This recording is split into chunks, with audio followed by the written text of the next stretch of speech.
사연을 통해 각박한 세상 속 따뜻한 하루가 되시길 바라는 감동 시작입니다. 구독과 좋아요는 영상 제작에 큰 힘이 됩니다. 영상 수익은 불우이웃에 기부되니 끝까지 시청 부탁드립니다. 누구나 한 번쯤 인생을 살아가다 보면 도저히 참을 수 없는 현실의 고통이나 좌절된 상황에 다소 좋지 못한 생각을 하거나 자신의 모든 삶을 포기하는 듯한 감정을 보이며 너무나 극심한 스트레스를 받는 상황이 펼쳐지기도 하는데요. 하지만 그러한 어려운 상황에 나의 곁에 단 한 명의 사람이라도 묵묵히 나를 믿고 응원해준 채 남아있다면 그 사람의 생존 지수는 급격히 상승한다고 알려져 있습니다. 오늘 소개해드릴 사연은 10년이 넘는 기간을 심장병으로 인해 투석을 하며 지내왔다는 한 프랑스 여성의 사연인데요. 그녀는 도저히 받아들일 수 없는 혈액투석이라는 결정을 받아들고 난 뒤 삶을 포기하기 위해 한국으로 오게 되었지만 이내 한국에서 처음 발을 딛게 된 한국의 공항에서 어딘가로 끌려가게 된 뒤로는 큰 충격을 받고 삶의 동기를 얻었다고 합니다. 과연 그녀는 한국의 공항에서 무슨 일을 겪었던 것일까요? 안녕하세요. 저는 35살의 프랑스인 중년 여자 로시땅이라고 합니다. 현재까지 결혼도 하지 않고 홀로 살아가고 있는 저는 다른 사람들이 저의 인생이 다소 외롭고 쓸쓸하겠다고 말하겠지만 그와는 정반대로 매우 행복하고도 소박한 남들과는 조금 다른 특별한 매일매일을 살아나가고 있는 여자입니다. 하지만 불과 몇 년 전만 하더라도 저는 저에 대한 모든 신상 정리와 직장마저 정리하고 저의 인생을 마치 먼지처럼 사라지듯이 포기하려는 모든 계획을 준비했었을 정도로 삶을 살아나가는 동기도 없는 도저히 살아갈 수 있는 에너지가 거의 남아있지 않은 절망적인 사람이었는데요. 그렇지만 현재 지금의 저는 아주 우연한 계기로 방문하게 되었던 한국 공항에서의 놀라운 사건 때문에 지금까지 삶을 유지하고 있다고 해도 과언이 아닐 정도로 그때 당시 한국은 삶을 포기했던 저에게는 너무나 큰 제 인생의 전환점을 제공해 주었습니다. 그리고 지금은 몸은 프랑스에서 살아가고 있지만 한 개월에 한 번씩은 한국의 봉사단체에 기부금을 전달하고 있을 정도로 제가 지금 살아가고 있는 인생은 사실상 한국에 있기에 가능했다는 마음가짐으로 열심히 살아가고 있죠. 그러기 위해서는 일단 제가 왜 삶을 포기할 수밖에 없었는지 남들은 절대 알 수 없는 투석 환자로서의 제 경험을 설명해 드려야 될 것 같은데요. 저는 현재 10년이 넘는 기간을 신장이 좋지 않아 혈액투석으로 살아가고 있는 완전한 투석 환자입니다. 제 오른팔과 왼팔에는 투석으로 인한 상처들이 너무나 많이 남아있을 정도로 사실상 10년이 넘는 기간을 투석 환자로 살아가는 것은 다른 일반인들은 상상조차 하기 힘든 너무나 고통스러운 일상생활이 시작되어 버립니다.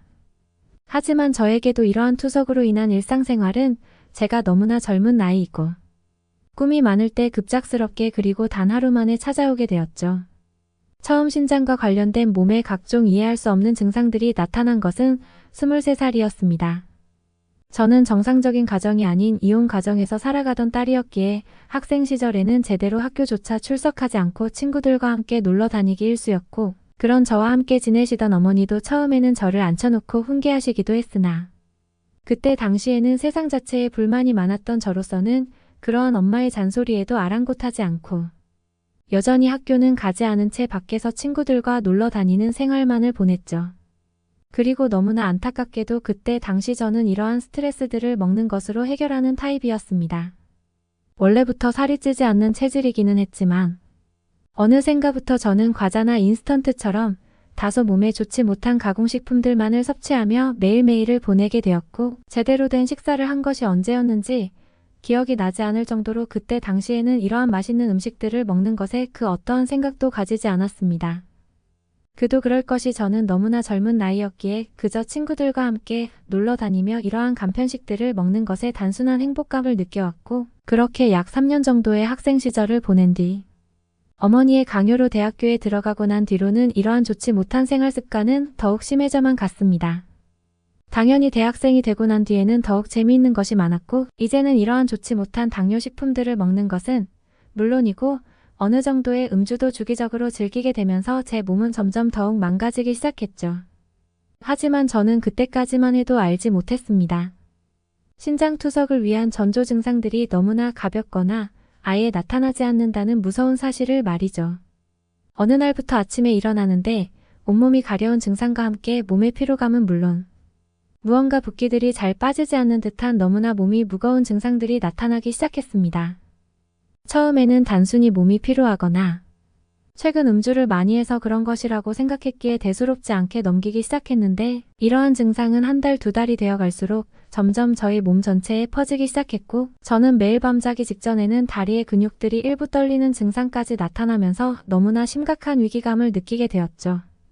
친구들이랑 노느라 병원 가는 시간도 아까워서 진찰을 미루고만 있던 어느 날 저를 만난 한 친구가 저희 얼굴이 너무 달처럼 부어있고 안색이 좋아 보이지 않는다면서 어디가 아픈 것이냐고 물어보더군요. 친구의 말대로 거울을 보니 체중과는 상관없이 제 얼굴은 마치 터질 것처럼 부어 있었고 팔이나 다리에 근육이 떨리는 증상마저 함께 나타나고 있었기에 저는 그 길로 곧장 친구와 함께 병원으로 갈 수밖에 없었습니다. 처음 받아보는 대형 진찰에 매우 긴장하는 상태가 이어졌고 저를 마주한 의사 선생님께서는 몇 가지 질문을 하신 뒤 각종 세부적인 검사들이 필요할 것 같다면서 검사를 받고 돌아간 뒤 연락이 오면 찾아오라는 말씀을 해주시더군요. 아마도 그때까지 결과를 기다리는 날이 저의 인생에서 제일 길게 느껴졌던 날이 아닐까 싶습니다. 그리고 3일 정도 지났을 때 저는 의사 선생님을 다시 마주할 수 있었고 바로 그때 처음 듣게 되었습니다. 이미 제 콩팥은 다른 사람과 비교했을 때 제대로 된 정상 기능을 할 수 없는 상태라는 말과 함께 지금 당장 투석을 해야 되는 상황이라면서 너무나 당황하고 있는 저에게 담담하게 투석 환자로서 살아가는 것에 대한 일상생활에서의 조심할 점과 투석의 방법에 대해 설명해 주셨죠. 단순히 아프고 약을 먹는 것이 문제가 아닌 언제 끝날지도 모르는 평생을 투석 환자로 살아가야 된다는 무서운 진단은 그 자리에서 저를 주저앉게 만들었습니다. 그 뒤 제 보호자인 어머니에게 연락을 드렸고 지금까지 제가 무엇을 하던 잔소리하는 것마저 포기하시던 어머니는 전화를 받고 얼마 지나지 않아 곧바로 병원에 보호자로 오시게 되었고 투석 환자로서 제가 살아가야 하는 것에 많이 도움이 필요할 것이라며 전문적인 투석의 일정에 대해서도 같이 설명을 듣게 되었습니다. 그리고 약 6개월 뒤 저는 처음으로 혈액투석을 받을 수 있었습니다. 투석을 받는 과정도 너무나 필요하고 지치는 것이었지만 투석을 받기 위해서 준비해야 될 몇 가지 시술들이 필요했기에 저는 일주일에 3번씩은 병원에 방문하면서 각종 건강검진과 약에 대한 복용법 그리고 투석 환자로서 준비해야 될 과정들을 천천히 받을 수밖에 없었습니다. 처음 1년 정도는 언젠가는 나의 신장이 정상적인 기능을 찾겠지라는 희망으로 일주일에 3번도 넘게 진행되는 혈액투석을 참아낼 수 있었습니다. 한 번 받을 때 최소 3시간 이상은 소비되는 투석이라는 과정은 젊은 나이에 놀기 좋아했던 저에게는 지옥과도 다름없을 정도의 일상생활을 만들어냈고 의사 선생님께서는 신장이 제 기능을 회복하는 것은 사실상 불가능하다며 이미 고장나버린 신장을 고치는 것이 아닌 현상 유지를 위한 투석의 과정이라는 차가운 현실만 말씀해 주시는 상태에 다달랐고 저는 그럴수록 점점 희망을 잃어가게 되었습니다. 1년, 2년 세월이 지날수록 하고 싶은 것도 많고 꿈도 많았던 저는 온데간데였고 그저 또 투석을 받아야 하는 날만을 기다리며 고통스럽게 살아가는 피곤함에 찢은 듯한 젊은 여자가 거울 속에 있었습니다. 혈액투석에 대한 비용을 내는 것도 만만치 않았고 3년 정도쯤 됐을 때는 어머니마저 저를 원망하시면서 그러게 왜 그렇게 몸에 안 좋은 것은 다 했냐는 말을 종종 하시면서 저를 원망하시기도 했습니다. 그리고 저는 그때 바로 결심하게 되었습니다. 지금의 내가 사는 나라를 떠나 그 어디에서든 마지막 여행을 하고 조용히 이 세상에서 사라지고 싶다는 생각을 말이죠. 프랑스를 떠나 다른 나라로 가게 된다면 아주 자연스럽게 투석을 받을 수 있는 환경과는 멀어질 것이고 일주일에 3번 이상 받던 투석을 받지 못하면 아주 자연스럽고도 편안하게 저의 인생을 마무리할 수 있을 것 같았습니다. 그 정도로 그때 저에게 투석이라는 것 자체는 삶을 살아가게 해주는 수단인 것과 동시에 삶을 포기하게 해주는 너무나 고통스러운 문제였죠. 그날 이후 저는 정말 인생에서 마지막으로 여행을 간다면 그리고 후회 없는 여행을 위한 마지막을 재미있게 장식해줄 수 있는 나라가 어디일까 정보를 찾아보기 시작했습니다. 그리고 바로 그때 한국의 K-팝과 각종 영화의 신드롬으로 한류 열풍이 불고 있었고 저뿐만 아니라 제가 알고 있던 다른 젊은 친구들까지도 한국 여행을 한 번은 경험해봐야 하는 필수 코스로 자리 잡은 상태였죠. 그렇게 저는 아무런 사전 정보도 찾아보지 않은 채 어머니에게도 말을 하지 않고 저 혼자만의 한국 여행을 떠나게 되었습니다. 돈을 벌기 위한 아르바이트를 하는 체력도 남아있지 않았기에 저는 제가 가지고 있던 몇 가지 고가의 옷들을 중고품으로 팔았고 여행 자금과 비행기 값은 충분히 마련할 수 있었죠. 지금에서야 어머니에게 너무나 미안한 마음을 가지고 있지만 그때 당시 저는 3년이 넘는 기간을 투석으로 일상생활을 망쳐온 스트레스로 인해 제정신인 상태가 아니었고 3시간씩 걸리는 투석을 일주일에 3번은 받아야 하는 일정 때문에 제가 원하는 무엇이든 할 수 없는 상태였습니다. 그렇게 저는 아무런 예고도 없이 정말 간단한 가방에 짐과 돈만 챙겨 한국행 비행기에 올라타게 되었고 지금이 나의 인생에서 마지막 발걸음이라 생각한 채 한국의 공항에 도착하게 되었습니다. 10시간이 넘는 비행으로 인한 것인지 투석을 받지 못한 탓인지 한국의 공항에 내리자마자 심각한 피로감이 몰려왔고 얼굴이 따가운 느낌마저 들면서 무서운 피로감이 느껴지기도 하더군요. 하지만 제가 선택한 것에는 어쩔 수 없었기에 저는 한국공항으로 입국하기 위한 각종 입국 검사를 받게 되었습니다. 그런데 그렇게 입국 검사의 막바지쯤 저의 얼굴을 제대로 마주한 그 공항에서 일하고 있던 한 한국인 직원이 갑자기 형식적인 질문을 하다 말고 저의 얼굴을 뚫어져라 쳐다보면서 알 수 없는 표정을 짓더군요. 저는 너무 당황스러워서 얼굴에 무엇인가 묻었나 생각하고 있었는데 이내 그 한국인 직원은 잠시 다른 직원을 부르더니 입국 검사장에 있는 저의 손을 잡고는 어딘가로 이동하기 시작했습니다. 이동하면서 그 한국인 직원이 저의 손을 잡고는 얼굴의 안색이 너무나 좋지 않아 보이고 입술이 상당히 파랗게 되어 있는데 평소 앓고 있는 질환이 있는지 계속 영어로 대화를 걸면서 제가 너무나 걱정된다는 말과 함께 공항에도 일시적인 진료를 봐주시는 한국인 의사분이 있으니 잠깐이라도 진료를 받고 가라면서 저를 강하게 이끌고 가더군요. 어차피 모든 삶을 포기한 저였기에 순간적으로 투석을 맞으며 살아온 인생의 기억들이 생각나게 되었고 저는 홧김에 짜증을 내면서 그 한국인 직원에게 제발 내 인생은 내가 알아서 할 테니 신경을 꺼달라는 말을 하며 그 직원의 손을 뿌리치고 다시 검사장으로 돌아가고 있었습니다. 그런데 그 직원은 이번에도 포기하지 않고 저의 손을 잡고는 무슨 힘든 일이 있는지는 모르겠지만 도움이 필요한 것처럼 보이기 때문에 자신은 포기할 수가 없다면서 제발 한 번만 의사에게 같이 가자는 말을 울먹이면서 하더군요.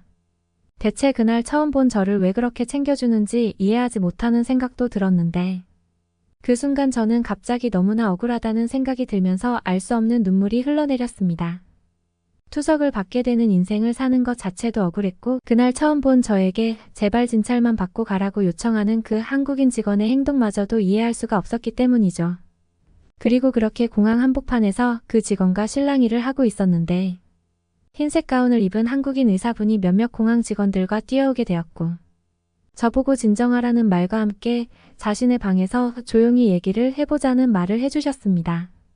그렇게 그 한국인 의사분에게 저는 제 인생에 대한 하소연을 털어놓았고 그 한국인 의사분은 제 말을 들으시더니 지금 당장 공항 근처에 투석을 봐줄 수 있는 병원이 있다면서 일단 그 병원으로 이동해 투석을 받으면서 나머지 대화를 하자는 저로서는 이해할 수 없는 태도를 보여주셨죠. 저라는 얼굴도 모르는 외국인 한 명 때문에 그 한국 공항의 직원들이 저를 너무나 챙겨주는 것에 저는 도저히 이해가 되지 않아서 의사분에게 삶을 포기하려는 나에게 왜 이렇게 나를 살리려는 행동을 하냐면서 절교하게 되었는데 그 한국인 의사분은 아무리 힘든 일이 있어도 일단 사람이 살고 봐야 다음에 행복을 누릴 자격이 있다면서 지금 당장은 힘들지라도 조금만 버텨보라면서 다소 담담하고도 담백한 말로 저를 진정시켜 주시더군요. 그렇게 저는 그날 처음 보는 한국인 의사분 그리고 몇몇 공항 직원분들과 공항 근처에 투석을 해줄 수 있는 병원으로 이동하게 되었고 또다시 정말 싫지만 살기 위해서는 받아야 하는 투석의 과정을 무려 4시간 동안 진행할 수밖에 없었습니다. 삶을 포기하는 것도 투석 때문에 마음대로 안 된다는 절망적인 생각이 들 때쯤 저의 얘기를 조금이나마 들어주신 그 한국인 의사분이 조용히 제 옆에서 자신 또한 많은 투석 환자를 보아왔고 일부 사람들에게는 기적적으로 신장 이식을 받는 순간이 빨리 다가오거나 어느 정도 신장 기능이 회복된 사례도 있다는 말과 함께 지금은 힘들지라도 조금만 버텨보면 신장 이식을 받을 수 있지 않겠냐면서 저를 위로해 주셨습니다.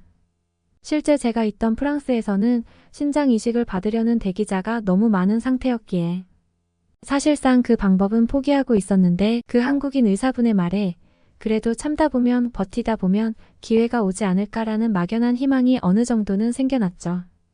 그날 저는 앞으로 제가 살아가게 될 인생에 대해 다시 한번 생각할 수 있었고 제가 살고 있던 나라 프랑스가 아닌 타국인 한국에서 받게 된 이유 모를 친절함에 무언가 삶을 살아갈 수 있을 것 같다는 에너지를 조금은 얻게 된 날이었습니다.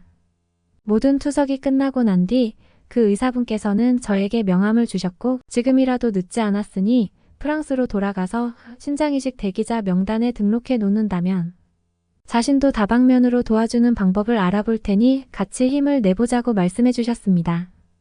그리고 그 다음날 저는 공항 근처에서 하루 머무른 뒤 다시 프랑스로 돌아올 수 있었습니다. 저를 처음 본 어머니께서는 저를 붙잡고 도대체 어딜 갔다 온 것이냐면서 울고 계셨고 저 또한 지금까지 있었던 일을 울면서 말할 수밖에 없었습니다. 그렇게 저는 현재 35살의 나이까지 아직도 투석을 받으면서 하루하루를 버티고 있습니다. 프랑스에서의 심장이식 대기자는 너무 많다고 예상하기도 했고 어떤 기대도 하지 않았기 때문에 그저 제가 돈을 벌 수 있는 일은 무엇이 있을까 생각하면서 버텨온 10년의 기간이었죠. 그리고 저는 바로 다음 달 제 인생에서 처음으로 너무나 감사하게도 신장적합 이식자를 찾을 수 있었고 지금은 현재 그 시기만을 기다리고 있죠. 물론 이식을 받고 난 뒤에도 평범한 사람들의 일상과는 조금 다른 생활이 시작되겠지만 어느 정도 투석의 과정에서는 해방될 수 있다는 것에 너무나 기쁜 마음을 가지고 있습니다. 그리고 그날 밤 저에게 처음 희망을 주신 한국의 의사분께도 메일을 보내드렸었는데 아직도 그 의사분의 답장이 잊혀지지 않습니다. 힘들겠지만 버티고 버티다 보면 누구에게나 한 번쯤 전혀 예상하지 못한 기적이 일어나기 때문에 우리는 버티고 있다는 답장을 말이죠. 한국은 쓰레기를 도대체 왜 먹어? 아직도 가난해? 대체 소염물 같은 이딴 걸 왜 먹는 거야? 이탈리아 유튜버가 아시아 푸드 특집을 찍으러 한국에 왔다가 경악하고 있습니다. 도대체 어떤 걸 보고 이렇게 놀란 걸까요? 사연을 들어보도록 하겠습니다. 안녕하세요. 저는 이탈리아 먹방 유튜버 깐느라고 합니다. 세계를 돌아다니며 각 나라의 특색 있는 음식을 먹방하는 유튜버랍니다. 이번 기획은 아시아 편인데요. 중국은 워낙 다양하고 특이한 음식들이 많아 이런 것도 먹어 하며 여러 번 특집 방송으로 히트를 쳤었죠. 그래서 이번에도 첫 방문은 중국이었답니다. 그런데 중국은 사실 가기가 조금 꺼려지는 나라예요. 입국 심사부터가 얼굴이 찌푸려지는 일들이 너무 많거든요. 우선 심사 자체가 오래 걸리고 안 좋은 추억도 있었답니다. 입국 심사가 너무 길어져서 화장실을 오래 참아서 정말 급하게 뛰어들어갔습니다.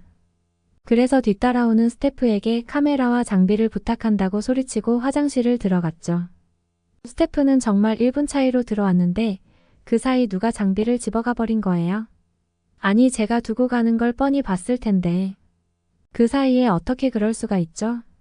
저희는 너무 황당해서 바로 공항 보안요원에게 도움을 요청했지만 돌아오는 말은 찾기 어려울 거라는 말뿐이었어요. 함께 찾아봐 준다거나 수색도 없이 혹시 찾게 되면 연락 줄 테니 연락처만 남기고 가라고 했습니다. 결국 전화는 오지 않았고 찾지 못했답니다. 중국 사람들은 정말 남의 것을 그렇게 쉽게 빨리 가져가 버리다니 실망스럽기도 하고 속상했습니다. 그래도 어쩔 수 없이 서브 촬영 장비들로 준비를 했답니다. 촬영을 위해 음식점들을 가서 비둘기탕, 당나귀 수육, 오리어꼬치, 돼지내장 등 정말 상상도 못할 정도로 혐오스럽기까지 한 요리들이 있었습니다. 저도 먹방 유튜버지만 먹기 힘들었었죠. 조회수는 많이 나왔지만 너무 징그럽다, 구토 나온다. 밥 먹다가 짜증난다, 미개한 거 아니냐라는 반응들이 쏟아졌답니다. 제 직업에 대한 회의도 느껴졌어요. 특이한 요리도 있다는 것을 알리는 것은 의미 있는 일이었지만 이렇게 혐오스러운 음식을 맛있다고 해야 하는 게 맞을까? 내 영상을 보고 따라와서 먹는다면 너무 끔찍한 일이었어요. 그나마 괜찮은 메뉴를 찾았는데 그건 바로 부대찌개였어요. 우리는 트렌드를 파악하기 위해 세계 각국 음식을 틱톡이나 인스타, 유튜브를 많이 참고하는데 틱톡의 핫한 메뉴였어요. 그래서 중국에 있는 부대찌개 집을 찾아가서 먹었는데 맛이 꽤 괜찮았죠. 그런데 더 찾다 보니 부대찌개가 한국 거라는 거예요. 의정부 부대찌개가 유명하고 한국어가 확실하다는 신뢰가는 근거가 있었어요. 한국전쟁 당시 미군의 보급로를 통해 한국에 들어온 스팸과 한국의 김치, 채소들과 조합되어 만들어진 찌개인 거죠. 이렇게 명백한 근거가 있는데 중국은 왜 부대찌개를 중국 거라고 하는 건지 모르겠어요. 찾다 보니 김치도 파워차이의 한 종류라며 본인들 거라고 주장하는데 다른 것들도 우기고 있구나 생각이 들더라고요. 그냥 양으로 승부해서 본인들이 수출을 많이 하면 무조건 내 거라는 발상이 참 어이가 없네요. 누가 봐도 한복과 부채춤은 한국 고유의 것 같은데 중국 최대 포털 사이트 바이두의 부채춤이 중국 민속 무용이라고 주장을 하고 있다는 봤죠. 한족, 조선족 등이 긴 역사를 거치며 각자 다른 특징을 형성한 중국 민간 전통 무용 형식 중 하나라고 쓰여 있습니다. 혼란이 오기 시작했어요. 서로 자기 거라고 우기는데 과연 그렇다면 한국이 중국의 소수민족 중에 하나란 말인가? 흥미가 생겨서 한국에 대해 더 알아보고 싶어졌습니다. 그래서 회의를 했죠. 이번 아시아 특집 두 번째는 중국 거인가 한국 거인가 하는 타이틀로 한국을 취재하러 가기로 기획을 했습니다. 중국에서는 특이한 요리들만 내보냈다면 이번 기획에서는 꼭 맛있으면 특이한 걸 먹어봐야겠다는 목표가 있었습니다. 그리고 도대체 어느 나라 말이 맞는지 궁금하기도 했고요. 세상에 특이한 요리가 한두 개일까요? 하지만 맛까지 있어야 음식을 사랑하는 진정한 먹방 유튜버겠죠. 요즘 이탈리아에서 정말 유행인 김밥을 찾으러 우리 팀은 한국으로 향했습니다. 인천공항부터 느낌이 달랐죠.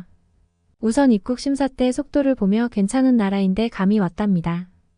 그리고 공항에서 우리를 픽업해줄 기획사를 기다리며 커피숍을 가게 되었습니다. 크림 라떼라는 걸 먹었는데 너무 부드럽고 맛있어서 정말 행복했답니다. 이탈리아에서도 라떼는 많이 있지만 이렇게 부드럽고 고급스러운 맛이 나는 커피는 처음이었어요. 그런데 저는 너무 놀랐던 게 테이블에 아무도 없는데 노트북이랑 핸드폰이 놓여 있는 겁니다. 아니 어떻게 저렇게 비싼 걸 놓고 가지 생각했는데 아무도 신경조차 쓰지 않는 거죠. 저만 쳐다보고 있었죠. 주인인 듯한 사람이 너무 태연하게 5분쯤 후 자리로 돌아오더라고요. 중국에서 1분 만에 화장실 앞에 잠깐 두었던 카메라 장비 잃어버린 거 생각하면 아직도 치가 떨리네요. 한국은 시민의식이 남다른 것 같다고 느꼈습니다. 본연의 목적으로 돌아와서 우리는 어떤 음식을 찍을지 회의를 했습니다. 거의 만장일치로 요즘 세계적으로 너무 유명해진 김밥입니다. 하지만 그 전에 부대찌개에 대해 알아보기로 했습니다. 까서 먹어보면 어디가 원조인지 누구 주장이 맞는지 알 수 있을 테니까요. 그래서 우리 팀은 가장 유명하다는 의정부 부대찌개 골목으로 향했습니다. 처음 비주얼은 정말 이게 무슨 맛일까? 희멀건 국물에 햄이 둘러싸여 있고 두부, 소고기, 대파 같은 게 쌓여 있고 조리가 되지 않은 채로 식탁에 나왔습니다. 우리는 보글보글 끓기를 기다렸고 드디어 끓어서 첫 한 술을 뜨는 순간 중국에서 먹은 맛이 아닌데 하는 느낌이 팍 들었습니다. 제가 세계 각국의 맛있는 걸 정말 많이 먹어봤지만 이 특유의 맛은 흉내낸다고 그 맛이 나지 않는 거죠. 먹다 보니 재료가 정말 많이 들어가 있었어요. 강낭콩도 있고 치즈도 들어가 있고 콩나물 온갖 채소들과 어우러져 있었어요. 게다가 함께 주는 흰밥에 버터를 살짝 녹여 먹으니 환상이었어요. 한국 매니저에게 부대찌개가 어느 나라 거냐 물으니 부대찌개가 중국 거라고 한다고요. 처음 듣는 이야기라며 어이가 없다는 표정을 짓더라고요. 참 모든 걸 본인들이 하면 다 자기 거라고 생각하는 게 지금 생각해도 이상한 발상입니다. 궁금했던 부대찌개에 대한 걸 해결하고 다음에는 이탈리아에서 핫한 김밥을 찾으러 갔습니다. 이탈리아에도 냉동김밥이 유명합니다. 마트에 오픈런으로 줄을 서야 살 수 있을 정도라니까요. 김밥의 원조 현지에서 그 맛을 본다니 너무 설렜습니다. 김이라는 음식은 해조류라서 비린내가 날 거라는 생각이 많습니다. 도대체 저런 은박지 같은 걸 왜 먹는지 이해를 못했었으니까요. 그런데 한번 맛보면 정말 눈이 번쩍 떠집니다. 특히 비건들 사이에서 유명한데요. 채식하면 맛없다라는 편견이 많습니다. 현재 세계는 꿀벌들이 사라지고 해수면이 상승하고 기후 위기가 심각하죠. 그래서 시민단체나 학교에서도 육류를 먹지 않는 날을 지정해서 캠페인을 여는 추세입니다. 야채만 먹는 비건은 힘들지만 야채, 우유, 계란, 생선은 먹되 닭고기나 쇠고기 등 육류만 배제하고 먹는 페스코 베지테리언이 늘고 있습니다. 저도 해보았지만 고기가 없는 식사는 뭔가 식사를 하다만 느낌이고 맛있는 식사를 했다는 느낌이 없어서 하루 종일 기운이 없곤 했죠. 그런데 이런 김밥이라면 일주일 내내도 먹을 수 있을 거란 생각이 들었어요. 김에 탱글탱글한 밥알과 당근, 단무지, 시금치 같은 많은 채소들이 들은 김밥은 도대체 어떻게 이렇게 채소가 맛있을 수 있을까요? 그리고 한국에 와보니 세상에 김밥 안에 새우튀김을 넣은 새우김밥, 돈가스 김밥, 샐러드 김밥 그 종류도 100가지도 넘는 듯 했어요. 그 중에 제가 제일 맛있었던 김밥은 땡초 참치김밥이었답니다. 평소에 해산물을 잘 먹지 않는데 참치통조림에 매운 고추와 마요네즈를 섞은 것이 들어가 있더라고요. 이탈리아에서 먹는 냉동김밥도 맛있었지만 한국에서 먹는 따뜻한 김밥은 비교도 안 될 정도네요. 그리고 다이어트를 하는 사람들을 위한 키토 김밥이 있어서 놀랐습니다. 그 종류도 다양했는데요. 먹방 유튜브로 다이어트를 하는 사람들이 대리만족으로도 많이 보기 때문에 너무 좋은 아이템이죠. 그런데 키토 김밥이 또 얼마나 다양하고 맛있는지 다이어트식이 이렇게 맛있어도 되는 건가요? 김에 계란지단을 넣고 크래미를 넣은 것, 연어를 넣은 것 정말 다양하더라고요. 많은 김밥집 중에서 어느 곳을 갈지 찾던 중 인스타에서 봤던 성수동의 김밥집을 방문하기로 했어요. 서브웨이처럼 들어가는 토핑들을 입맛에 맞게 고를 수 있었죠. 수불고기 김밥은 한국의 불고기와 야채가 듬뿍 들어가 있어 정말 조화가 환상이었죠. 그리고 훈제오리 김밥 또한 훈제오리와 야채의 하모니가 이루 말할 수 없었답니다. 밥의 종류도 검은 쌀로 만든 김밥, 귀리로 만든 밥 종류도 다양해서 다 먹고 싶을 지경이었어요. 한국의 김밥이 왜 세계적으로 유명해졌는지 알겠더라고요. 게다가 같이 나오는 육수에 후레이크가 띄어져 있는 국물도 너무 맛있었답니다. 단무지와 김치는 셀프던데 얼마큼을 먹어도 돈을 안 받는다니 한국에 정말 빠졌답니다. 중국에서는 촬영을 위해 억지로 먹었던 메뉴들도 많았는데 한국에서의 김밥집 투어는 정말 행복했습니다. 맛있는 건 김밥뿐이 아니었어요. 함께 사이드로 팔고 있던 떡볶이라는 음식이었습니다. 저는 평소에 매운 걸 잘 먹는다고 자부하는 사람이라 새빨간 떡볶이를 보니 맛이 정말 궁금했습니다. 떡볶이에 삶은 계란 김말이라는 튀김을 주문했습니다. 한국 매니저님은 삶은 계란을 으깨서 국물에 비벼 먹는 게 맛있게 먹는 방법이라고 알려주셨어요. 그래서 따라했더니 그렇게 맵지도 않으면서 뭐라고 설명을 하기 어려울 정도로 처음 맛보는 맛있는 맛이었습니다. 떡볶이 국물은 만능인가 봐요. 김밥을 찍어 먹어도 맛있고 그냥 먹어도 맛있었습니다. 매운 거 잘 먹는 저도 조금 매워하니까 어묵국에 나온 어묵을 먹으니 또 금세 괜찮아졌습니다. 이 메뉴의 조화가 정말 아름다울 만큼 좋았습니다. 촬영을 마치고 숙소로 돌아오게 되었습니다. 너무 추웠는데 숙소가 정말 따뜻했습니다. 건조하지도 않은 것 같은데 공기가 후끈하더군요. 그래서 정말 오랜만에 맥주를 마시며 한강 야경을 보며 쉴 수 있었습니다. 야경이 너무 아름다워서 저도 모르게 맥주를 5캔이나 마시게 되었네요. 저는 바퀴벌레는 질색하는데 중국 숙소에서는 바퀴벌레도 다니고 너무 추워서 겨우겨우 잠을 잤었습니다.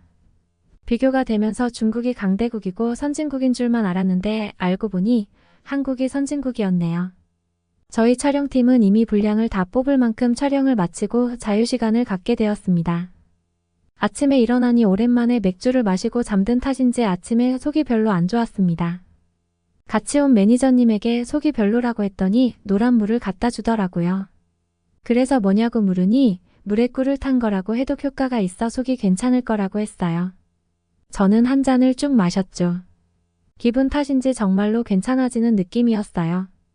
달달하니 맛도 있었습니다. 누워있는 제게 옷을 입으라며 쏙 풀러가자고 저를 어디론가 이끌었습니다. 함께 간 곳은 뼈다귀 해장국집이었어요. 아니 한국 사람들은 아침부터 고깃국을 먹나 봐요. 제가 속 안 좋아서 못 먹겠다고 하니 한 번만 믿고 먹어보라고 하더군요. 주문한 지 5분도 안 되었는데 수북한 뼈에 시커먼 야채가 있는 뜨거운 냄비가 나왔습니다. 뼈다귀가 바로 돼지 등뼈였어요. 아니 돼지 삼겹살, 목살 등등 맛있는 부위가 얼마나 많은데 등뼈를 먹는 건가요?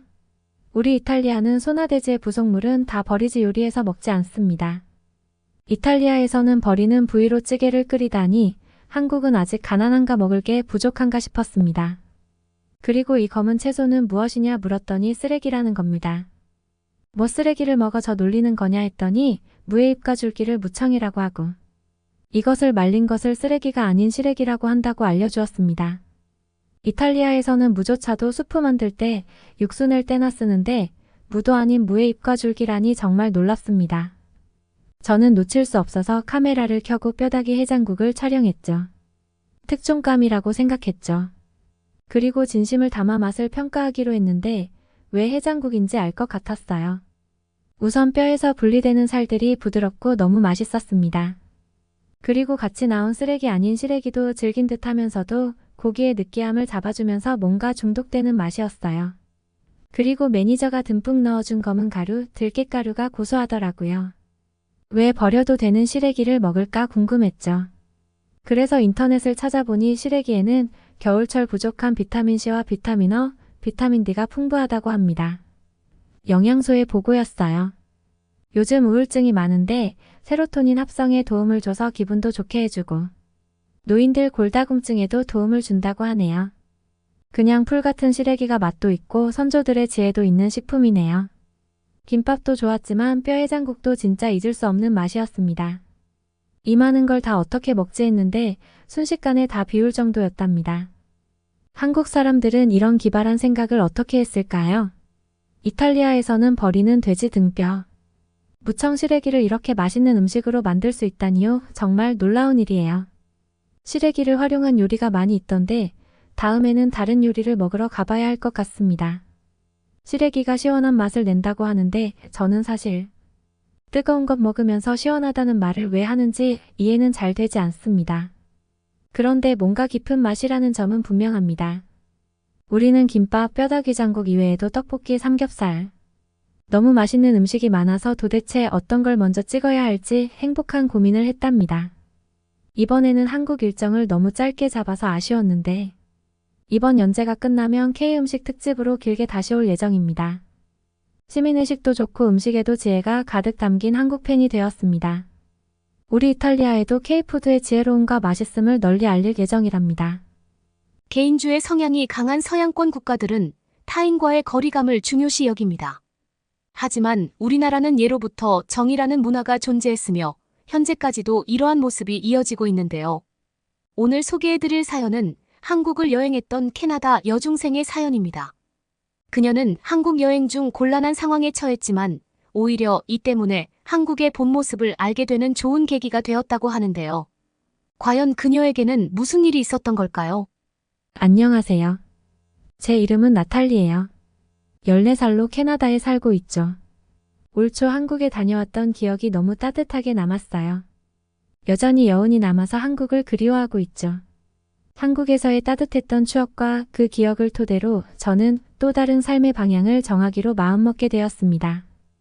대체 어떤 이야기일까 궁금해하실 것 같아요. 이야기를 들으신다면 아마 놀라실 거예요. 물론 한국 사람과 한국을 아는 사람이라면 전혀 놀랍지 않을 상황일 수 있지만요. 제가 알기론 대부분의 나라에서 전혀 있을 수 없는 일이거든요. 아마 대부분의 사람들이 저처럼 놀라움을 금치 못할 거라 장담해요. 저는 캐나다에 살고 있지만 한국 드라마 보는 것을 좋아해요. 제 나이 또래와 다르지 않게 K-팝을 즐겨 듣죠. 전 세계에 많은 팬을 가지고 있는 BTS를 모르지 않을 거라 생각해요. 예상하셨겠지만 저도 그들의 팬이에요. 캐나다에서 한국을 아는 사람들이 늘고 있지만 사실 캐나다에 비하면 너무나 작은 나라죠. 그런데도 캐나다보다 오랜 전통을 가졌다는 게 놀라웠어요. 점점 더 알면 알수록 한국에 대해 궁금증이 많아졌어요. 빠져들면 들수록 한국 드라마에서 보던 거리를 거닐고 싶어졌습니다. 특히 한국의 공연 문화는 다른 나라와 다르다고 들었어요. 가만히 앉아서 듣는 형식이 아니라 좋아하는 가수의 음악을 큰 소리로 따라 부르며 즐긴다고 했죠. 유튜브에서 동영상을 찾아봤는데 정말 믿기 어려웠어요.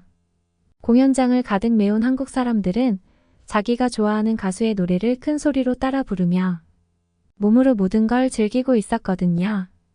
저는 더 이상 캐나다에 머물고 싶지 않았어요. 집안에서 다양한 한국 정보를 찾아보며 가고 싶다는 생각을 떨쳐내기 어려웠으니까요. 제가 찾아본 한국의 모든 것을 직접 경험하고 싶었어요. 마음의 준비를 끝내고 드디어 부모님께 혼자 한국 여행을 가고 싶다고 말하기로 했습니다. 당연히 부모님은 저의 결정에 반대하셨어요. 부모님도 제가 한국 문화를 좋아한다는 걸 알고 계셨습니다. 그래서 단순한 호기심이라고 생각하신 것 같았어요. 무엇보다 아직 제가 어리다고 생각하시는 것 같았죠. 어린아이 혼자 해외를 여행한다는 건 있을 수 없는 일이라 여기시는 것 같았어요. 하지만 전 그보다 더 깊이 한국 문화에 빠져 있었습니다. 제가 얼마나 이 여행이 열정적인지 부모님께 설명하기 시작했어요. 부모님은 처음에 다소 놀란 눈으로 절 바라봤습니다. 당연했죠. 제가 이렇게 체계적으로 알아보고 관심을 가질 거라고 전혀 예측하지 못한 눈치셨거든요. 부모님이 저를 위해 한국에 대해 알아보셨어요. 한국은 어린아이가 혼자 돌아다녀도 안전하다는 걸 아셨죠. 또한 도심에는 대중교통이 잘 되어 있어 마음만 먹는다면 누구나 혼자 여행을 할 수 있는 편의성이 다 갖춰졌다는 것도 아셨습니다.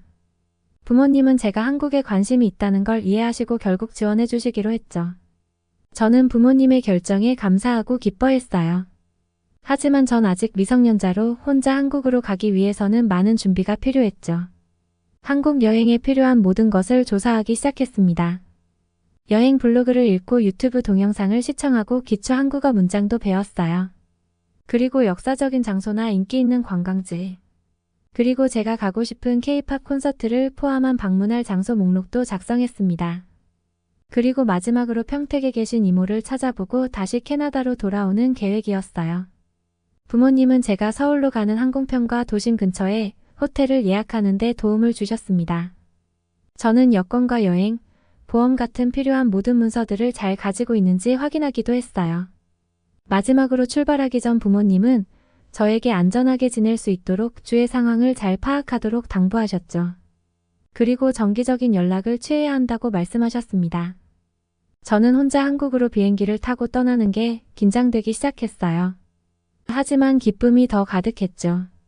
비행기에 탑승하고 이륙을 기다리며 한국 나라를 혼자 여행한다는 것을 믿기 어려웠어요. 비행기가 이륙할 때 저는 눈을 감고 깊게 숨을 들이쉬었습니다. 이 여행이 제 인생을 바꿀 경험이 된다는 걸 잘 알고 있었거든요. 전 어떤 일이든 받아들일 준비가 돼 있었어요. 긴 비행 후 저는 드디어 서울에 도착했습니다.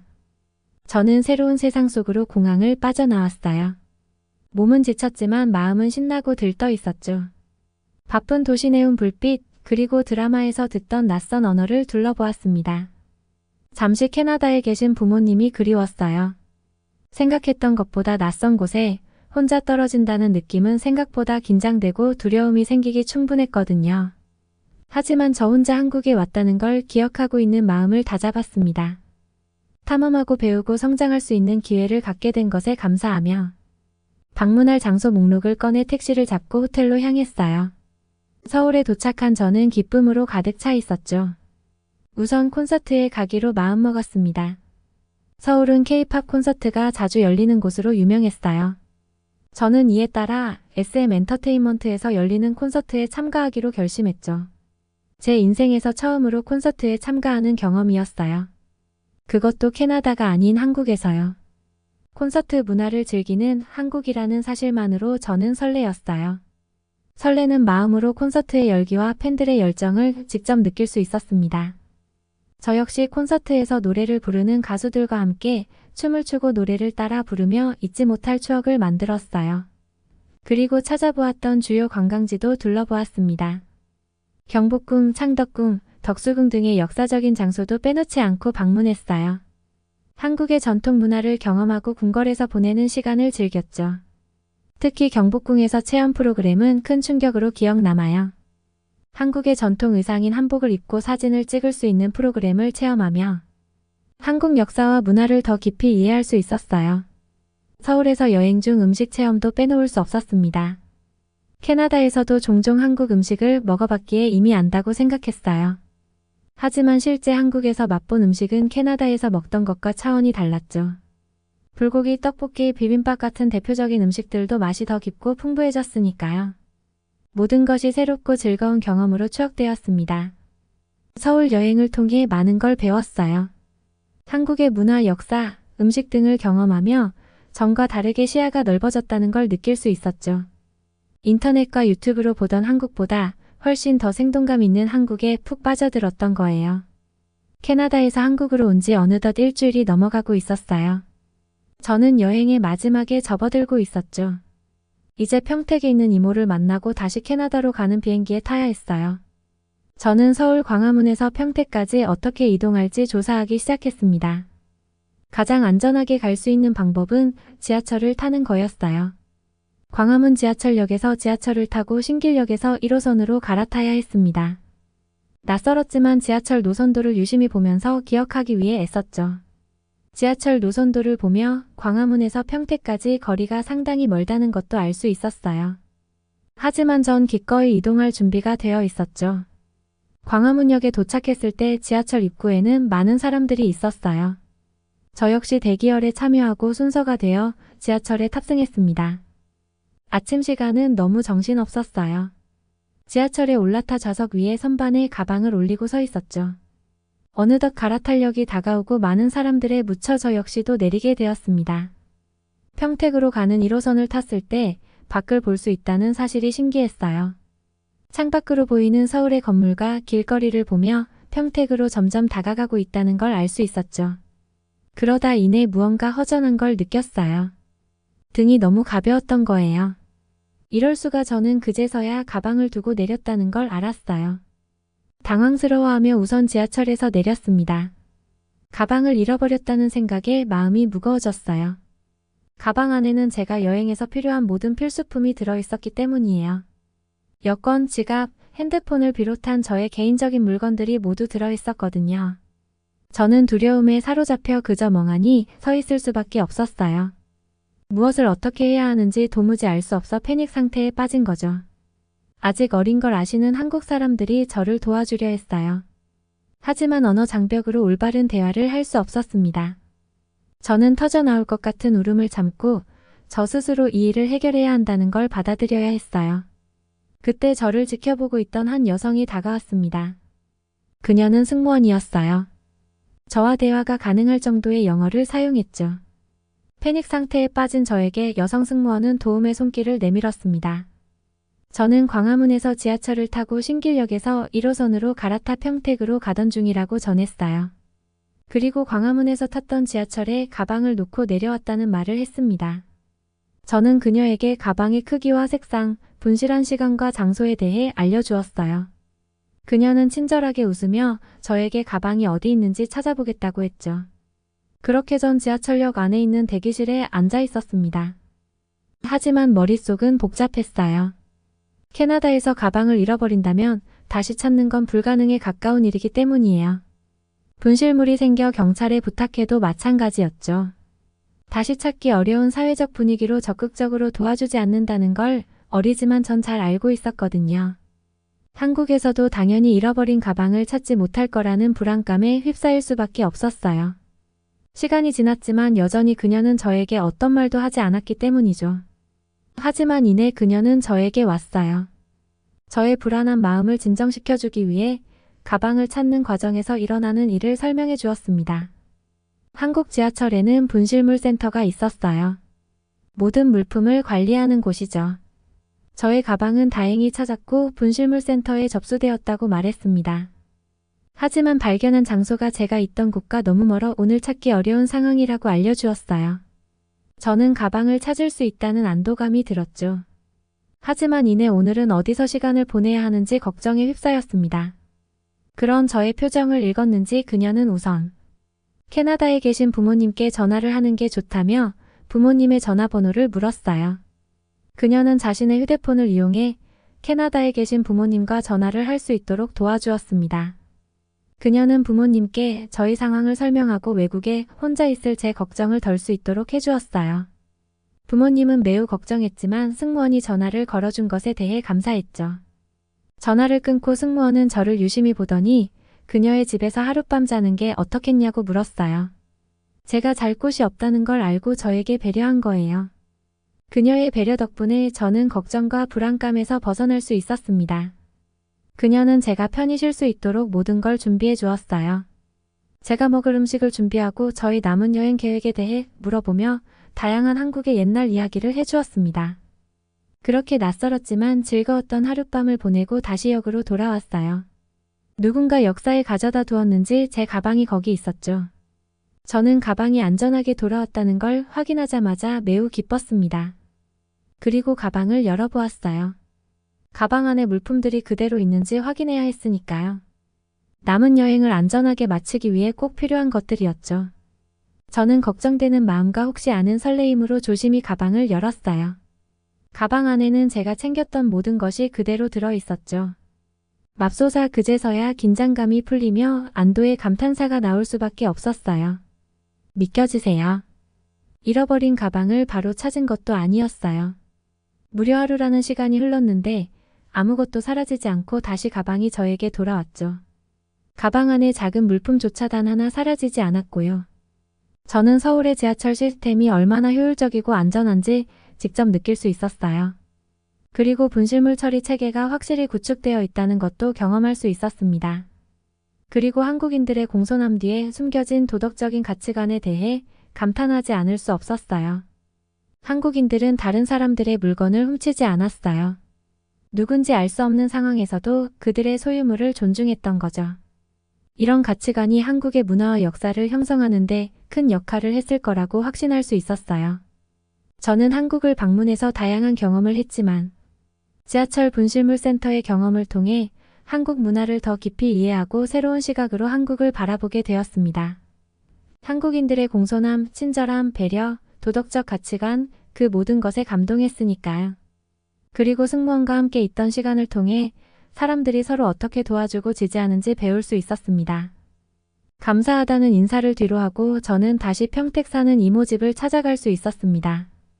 이모는 저를 보고 크게 환영해줬어요. 전 가방을 잃어버렸던 경험을 전했죠. 그리고 한국에 혼자 올 때의 느낌, 서울을 둘러보고 탐험했던 이야기를 더했어요. 이모는 큰 경험을 했다며 저를 대견하게 바라보셨죠. 저는 이모와 함께 평택을 둘러보며 평택 역사와 문화에 대해 더 배울 수 있었습니다. 이모로 인해 평택 사는 또래의 친구들을 만나볼 수 있었어요. 새로운 친구도 사귀고 한국어를 배울 수 있는 기회를 접할 수 있었죠. 한국 친구들을 만나 시간을 함께 보내는 게 저에게 큰 기쁨으로 남아요. 즐거운 시간들을 뒤로하고 다시 캐나다로 돌아가야 했습니다. 저는 현재 캐나다에 있어요. 그리고 새로운 사람을 만나 말할 기회가 있으면 한국 지하철에서의 경험을 마치 무용담처럼 이야기하죠. 듣는 사람마다 믿을 수 없다는 반응을 보이는 게 재미있거든요. 여러분도 제 이야기가 사실이 아니라고 느껴지시나요? 그렇다면 그건 한국을 몰라서 하는 소리라고 저는 확신합니다. 정말인지 아닌지 못 믿겠다면 꼭 한국을 방문해 보시기 바래요. 여러분은 어떻게 보셨나요? 응원과 격려의 한마디씩을 댓글로 남겨주시기 바랍니다. 사연자분들께 전달해 드리겠습니다. 감동 시작은 실제 사연 제보를 받고 있습니다. 채택되신 분께는 작은 선물도 보내드리고 있습니다. 저희의 사연이 여러분의 하루의 작은 힘이 될 수 있었으면 좋겠습니다. 감동적인 사연을 주변 분들과 이야기 나눠보세요. 더욱더 좋은 영상으로 다시 찾아뵙겠습니다.